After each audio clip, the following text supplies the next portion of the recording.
మన జీవితాలలో నువ్వు దేవుడి ఆత్మ చేత నింపబడి, దేవుడి చేత అభిషేకింపబడి నువ్వు ధైర్యంగా ముందు వెళ్తున్నప్పుడు అపవాది నీకే టార్గెట్ చేస్తాడు. చాలాసార్లు అనుకుంటాం నాకే ఎందుకు ఇది అనేసి. ఎందుకంటే సాతానికి నువ్వు అంటే గజ వణుకుతున్నాడు కాబట్టి వాడు నీకే టార్గెట్ చేస్తాడు. నీకు సాతాన్ గాడు వేటాడుతున్నాడు అంటే నీ దగ్గర సంథింగ్ ఏదో స్పెషల్ ఉంది. నీకు దేవుడిచ్చిన ఏదో ఆశీర్వాదం, ఏదో తలాంతు, ఏదో స్పెషల్ ఉంది. అది నీకు తెలిసిందనుకో, దాన్ని నువ్వు వాడవు అనుకో, వీడు గజ వణుకోవాలి. ఎవరు? సాతాన్ గాడు. సామ్సోన్ తెలుసు, ఆయనకున్న బలము తెలుసు, అని తెలుసు కాబట్టి దాన్ని వాడుతున్నాడు కాబట్టి ఫిలిస్తీన్లు అందరూ గజగల ఆడుతున్నారు. ఈ రోజు సాతాన్ నీకు వేటాడుతుంది, నీకు వెంబడిస్తుంది. కారణం ఏంటిదంటే నీకు కూడా దేవుడిచ్చిన సంథింగ్ స్పెషల్ గిఫ్ట్ ఉంది.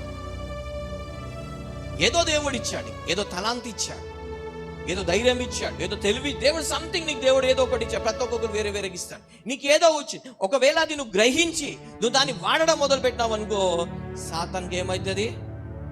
నాశనం. వాడి రాజ్యమే నాశనం అయిపోతుంది. కాబట్టి వాడు నీకు వెంటాడుతున్నాడు. ఒకవేళ నీ తన ఏమీ లేకపోతే వాడు నీ అంటే నువ్వు పడతాడు. ఇప్పుడు దొంగలు ఎవరిని చూస్తారు?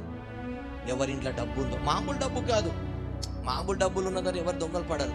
మంచి బంగారం, వెండి, డబ్బు బాగా ఖజానా ఉన్న వాళ్ళ దగ్గరనే వీళ్ళు ఏమే చేస్తే స్కెచ్ చేసిపోతారు. ఎంత సెక్యూరిటీ ఉన్నా ఆ సెక్యూరిటీకి ఎలా బ్రేక్ చేయాలని ఆలోచించి దానికి వెళ్ళి దాని దొంగతనం. ఎందుకు? వాళ్ళ సంథింగ్ అందరికన్నా లేని వాళ్ళ ఒక అధికంగా ఉంది కాబట్టి దొంగడు వాడికి టార్గెట్ చేసినాడు. అపవాది కూడా నీకు టార్గెట్ చేస్తున్నాడు. అంటే నీ దగ్గర సంథింగ్ ఏదో ఉంది. దేవుడిచ్చిన వరాలు, దేవుడిచ్చిన ఆశీర్వాదం ఏదో ఉంది.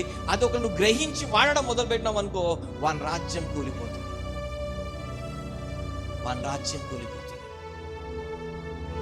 అనుకుంటూ నాకే ఎందుకు ఈ కష్టాలు, నాకే ఎందుకు ఈ అనారోగ్యం, నాకే ఎందుకు అంటే ఏదో కారణం ఉంది. వాడు నీ వెంట పడుతున్నాడంటే నీ దగ్గర ఏదో ఉంది. ఏం లేకుంటే నీ అంటే ఎందుకు పడతాడు వాడు? జస్ట్ సింపుల్గా ఆలోచిద్దాం. నీ దగ్గర ఏమీ లేకపోతే వాడు నీకెంత ఎందుకు వస్తాడు? నీ వెంట పడడానికి వాడికి టైం పాస్ కావట్లేదా?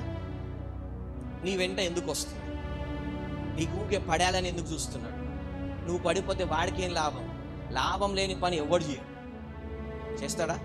చేయరు. మళ్ళీ వాడు నీకు వెంట పడుతున్నాడు అంటే నీ దగ్గర ఏదో ఉంది. వాడు అది దొంగలించాలని చూస్తాడు. అందుకోసమే నీ వెంట పడతా ఉంది.